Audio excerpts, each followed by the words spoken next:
Hello and welcome. Today we're diving into an important topic for everyone on the Isle of Man, the copper network switch off. The Isle of Man's copper network has served us for over a century, connecting families, businesses and the community. But now it's time for an upgrade, fibre. Joining us to explain the copper network switch off and why this is so important is Dan Horrisk, the head of fixed access networks at Manx Telecom Networks. Let's start with the basics. Why are we switching off the copper network?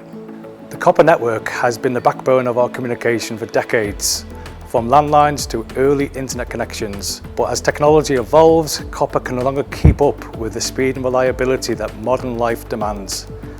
Parts of the copper network are now reaching end of their life. It's harder to maintain and issues are becoming more frequent. Switching to fibre is about future-proofing our island's connectivity. Talk us through the switch off and how it will work.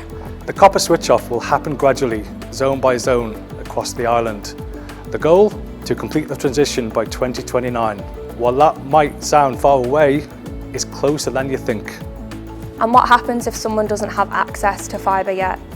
Rest assured, your copper service won't be switched off until fibre is available to you.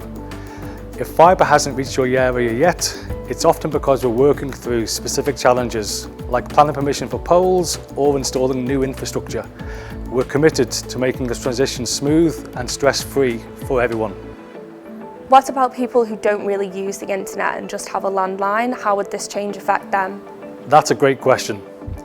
Even if you only use a landline, you'll still need to transition to fibre. Copper-based landlines will also be phased out, but don't worry. Your landline service will continue to work on the fibre network using voice over fibre technology. It will deliver the same functionality you're used to, with greater reliability and clarity. For those who don't use the internet much, it's important to consider that the world is changing. Essential services like healthcare, banking and government support are increasingly moving online. Fibre ensures that you'll stay connected and have access to these services when you need them. It's about making sure no one gets left behind. This is an exciting moment for the Isle of Man, so do you have any advice for people who are preparing for the switch? Absolutely. Keep an eye out for communication from your provider. They'll guide you through the process and answer any questions. And don't hesitate to reach out if you need support. Together, we'll ensure everyone was ready for the future of fibre.